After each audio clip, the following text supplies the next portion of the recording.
오늘 우리는 시편 45편 말씀을 전체를 읽었는데요. 시편 중에 유일하게 45편에만 이 제목에가 사랑의 노래라고 이렇게 표시되어 있습니다.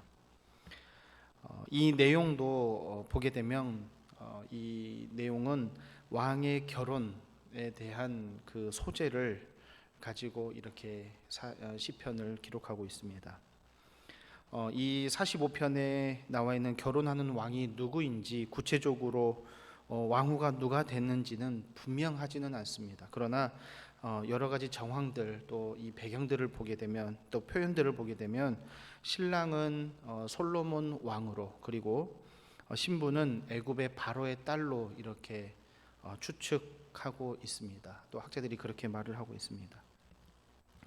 오늘 읽은 우리 45편의 말씀은 시편의 아가서다라고 이렇게 표현할 정도로 아가서에서 쓰여지는 그 글의 표현 방법과 아주 유사성을 가지고 있습니다. 그래서 아가서와 마찬가지로 영적으로 이스라엘의 왕이신 메시아와 그의 신부된 성도들, 즉 교회라고 볼 수 있죠.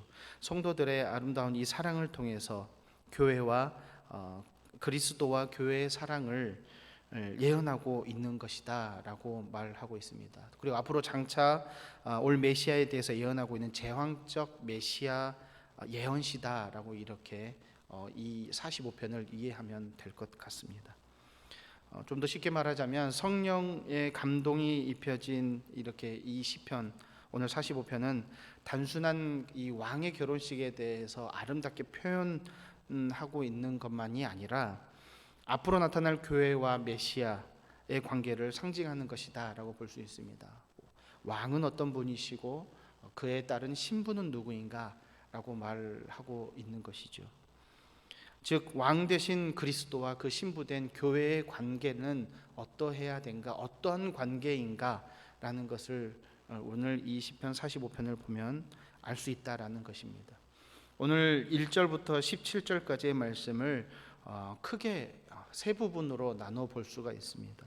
첫 번째로는 결혼하는 왕에 대한 찬양과 또 그에 대한 내용으로 1절부터 8절까지를 볼 수가 있고, 또 9절부터 15절까지 이제 그 왕후, 신부된 왕후죠. 신부에 대한 내용을 보면서 그 신부에게 대한 권면을 볼 수가 있습니다. 그리고 이제 16절과 17절을 통해서 왕과 이 신부된 왕후를 향한 축복의 선포와 축복에 대한 글로 이렇게 표현할 수 있습니다. 첫 번째로 왕에 대한 이야기를 우리가 들어가서 보게 되면 시편 기자는 1절에 보니까 내 마음이 좋은 말로 왕을 위하여 지은 것을 말할 것이다. 즉 왕과 왕의 결혼을 생각하며 이 시편 기자는 기쁜 마음으로 좋은 마음으로 자신은 이렇게 글을 쓰고 있다라고 고백을 합니다. 또 시인에게 왕은 어떤 사람들보다 또 아름답고 또 그 입술에는 항상 은혜가 있다라고 2절에서 말을 하고 있습니다. 그러면서 2절에 뭐라고 얘기를 하냐면 하나님이 왕에게 영원히 복을 주시도다 라고 이렇게 표현합니다. 왕의 아름다움과 그 입술의 은혜를 머금은 모습, 이 모습이 예수님의 모습을 예표한다라고 보시면 되겠습니다. 그러면서 이제 3절부터 7절까지를 보면은 이 왕이 결혼하는 이 왕의 통치가 어떻게 이루어지는지 나타나고 있습니다. 3절에서는 왕의 모습, 위엄이 있는 모습들을 표현하는데요. 3절을 한번 보시기 바랍니다. 용사여 칼을 허리에 차고 왕의 영화와 위엄을 입으소서라고 말합니다. 여기서 용사여라고 해석된 단어가 끼뽀르라고 하는 단어인데요. 이 단어는 강하다, 용맹하다, 아주 유력하다 등으로 이렇게 해석되어지고 성경에서 그러한 의미로 사용되어집니다. 이 모습은 어떤 모습을 나타내느냐면 왕이 전쟁에 아주 능숙한, 아주 위험이 있는 그러한 모습을 나타낼 때 그런 모습으로 나타내고자 이 단어를 사용했습니다. 끼뽀르라고 하는, 용사여라고 하는 단어는요. 그런데 오늘 3절을 보니까 그 사람이 이 용사가 에게 해당되고 있는 무기는 하나입니다. 칼을 허리에 차고 왕의 영화와 위엄을 입으소서라고 말합니다. 이것은 그의 모습이 이 한 군대 전체를 움직이는 통수권자죠. 대장의 모습을, 위엄이 있는 모습, 참으로 위엄이 있고 힘이 있는, 그리고 참 그의 모습을 통해서 그에게 속해 있는 자들은 그의 모습을 통해서 위안을 느끼는, 또 뭔가 기대감을 느끼는 그런 모습들을 나타내기 위해서 그런 모습이다. 이 왕이 누구냐? 그러한 자이다 라고 3절을 통해서 말하고 있습니다. 그런데 그의 군대는 어떠냐? 4절부터 6절까지를 보게 되면 그의 군대와 그의 나라는 진리와 온유와 공의를 원칙으로 하고 있다. 그가 통치하고 그가 다스릴 나라와 군대들은, 그리고 그는 어떤 대적을 만나든지 모든 대적을 쳐서 넘어뜨리는 권능이 있다라고 합니다. 5절을 한번 보시기를 바랍니다. 5절에 이 왕의 능력은, 왕의 화살은 날카로워 왕의 원수의 염통을 뚫으니 만민이 왕의 앞에 엎드러지는도다. 이 왕의 위엄과 왕의 능력이죠. 그리고 나서 6절을 보게 되면 그의 나라는 온전하고 영원하다라는 것을 표현하고 있습니다.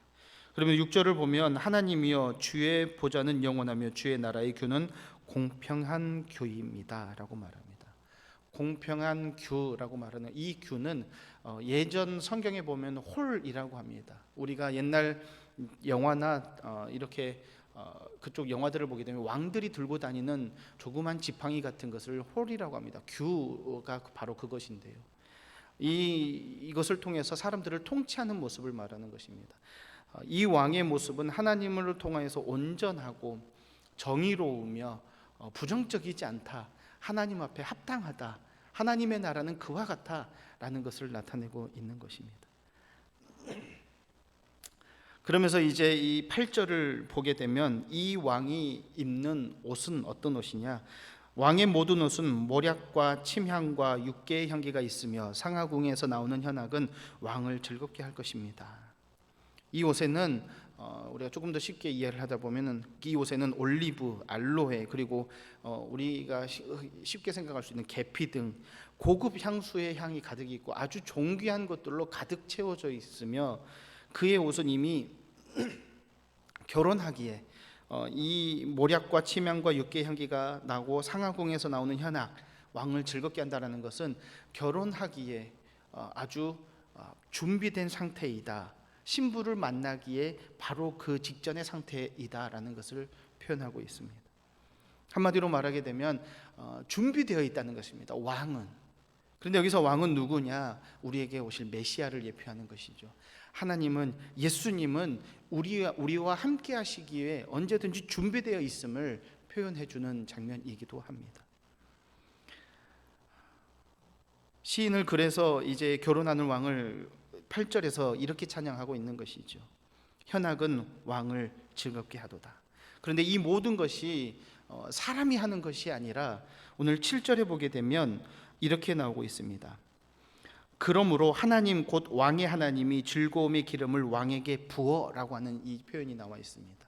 모든 것의 주권은 하나님에게 있습니다. 사람이 하는 것이 아니고 하나님께서 메시아를 보내심도 이 모든 것의, 모든 역사의 주인은 하나님이십니다 라고 하고 있습니다. 하나님께서 다스리시고 통치하는 나라, 그 나라를 이 땅에, 그 일을 위해서 예수님께서 이 땅에 오시고 그를 따라서 이제 교회가 일어날 것입니다. 예수님께서 메시아가 오실 것이고 또 그 메시아를 만나는 하나님의 성도들, 하나님의 백성들이 이제 그 교회가 일어날 것입니다 라고 얘기를 하고 있습니다. 그러면서 이제 9절부터 15절에는 이러한 왕을 만나는 신부에 대한 권면이 나오고 있습니다. 9절을 한번 보실까요? 9절을 보게 되면 이렇게 나옵니다. 왕이 가까이 하는 여인들 중에 왕들의 딸이 있으며 왕후는 오빌의 금으로 꾸미고 왕의 오른쪽에 서도다. 왕후가 될 신부는 가장 아름다운, 왕에게 합당한 모습으로 아름다운 장식 그리고 아름다운 모습으로 왕의 오른쪽에 서게 된다라는 것입니다.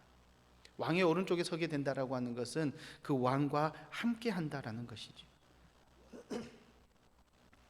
시인은 신부에게 있어서 자기 백성과 자기의 아버지의 집을 버릴 것을 10절에 이렇게 권면합니다. 10절을 보시길 바랍니다. 딸이여 듣고 보고 귀를 기울일지어다. 내 백성과 내 아버지의 집을 잊어버릴지어다. 하나님의 백성이 아니었던 사람들이 하나님의 백성이 됨으로 인하여서 옛것을 다 버리고 오직 하나님께만 속할 것을 이렇게 볼 수 있습니다. 이전에 있었던 어떤 영향력, 어떤 무엇이 그의 삶을 주관하고 이끌고 있었을지 모르지만 이제는 하나님의 것으로 온전하게 돌아서고 하나님의 것으로 온전히 채우라라고 말하고 있는 것입니다. 오직 왕을 따라 하나님 앞에 굴복해진 삶으로, 하나님께 속해진 삶으로 나아가십시오라고 말하는 것입니다. 그런데 오늘 이 장면을 보게 되면 우리 하나님의 백성들에게, 교회들에게도 이 말씀이 참 시사하는 바가 큽니다. 우리가 하나님의 백성이다, 하나님의 몸된 교회다 라고 우리가 고백을 하지만 우리가 세상에 살아가면서 삶의 자리에서 때로는 우리가 하나님이 아닌 나의 것을, 옛 것을, 나의 기준을 내세워서 하나님이 아닌 다른 것을 붙잡을 때가 우리가 간혹 있는 것을 보게 됩니다. 나도 모르게요. 그런데 우리가 그런 모든 것들을 다 하나님 앞에 내려놓고 우리의 마음속에, 우리의 삶 속에 작은 것 하나하나를 하나님의 것으로 꾹꾹 눌러 담고 심을 때에 어떻게 되느냐? 11절에 보게 되면 이렇게 됩니다. 그리하면 왕이 내 아름다움을 사모할지라. 그는 내 주인이시니 너는 그를 경배할지어다. 하나님의 것으로 가득 채우게 되면 하나님의 메시아인 예수 그리스도를 만나는 교회들이, 성도들이 하나님의 것으로 채우게 되면 11절에 보니까 왕의 하나님의 그 사랑 안에 거하게 될 것이다 라고 말하고 있는 것입니다. 우리들에게 말하고 있는 것이죠. 우리가 세상 것, 나의 기준을 내려놓고 하나님의 것으로 가득히 꾹꾹 눌러 담고 채우게 되면 하나님께서 우리를 사랑해 주신다는 것입니다. 더욱더 사랑해 주신다는 겁니다. 지금도 우리를 사랑해 주고 계시지만 우리는 온전히 하나님께만 속하게 될 때 그 온전한 사랑을 더 많이 누리고 알게 된다는 사실입니다. 오직 하나님을, 왕을 의지하고 왕을 따르는 것이 오늘 12절에 보니까 이렇게 나옵니다. 두로에 따른 예물을 드리고 백성 중 부한 자도 내 얼굴을 보기를 원할 것이다. 원하리로다. 하나님을 따르는 것이, 또 그에게 속하는 것이 주변에 있는 사람들로부터 오히려 존경을 받을 것이다. 12절 마지막에 보면 백성 중 부한 자도 내 얼굴 보기를 원할 것이다. 원할 것입니다.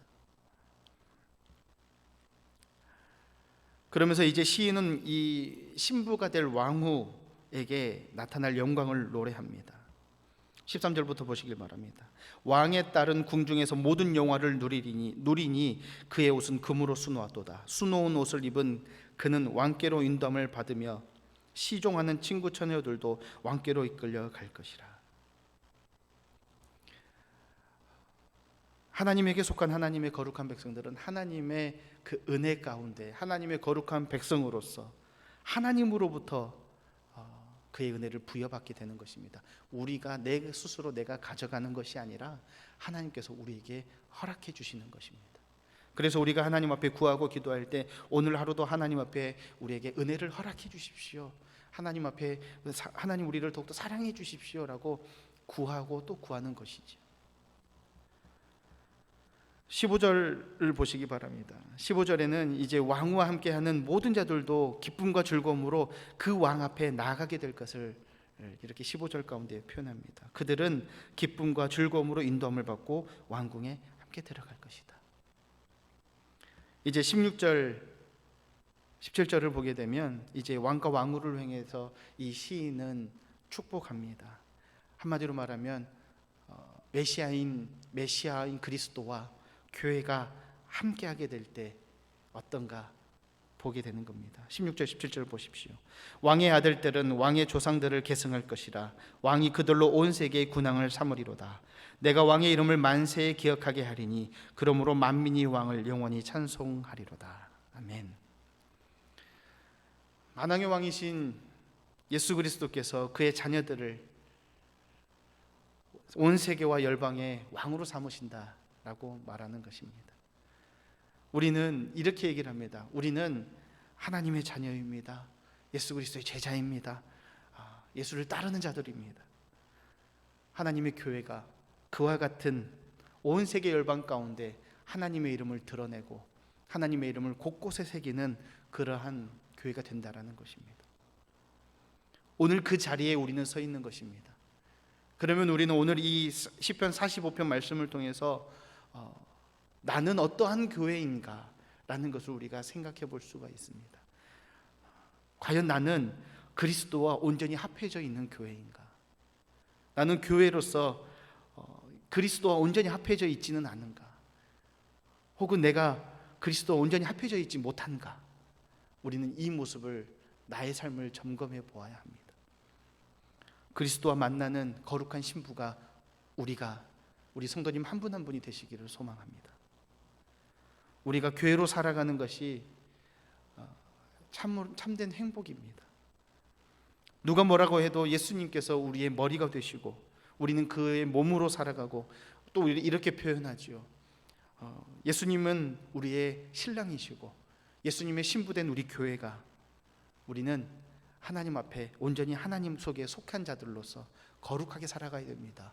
우리가 말을 합니다.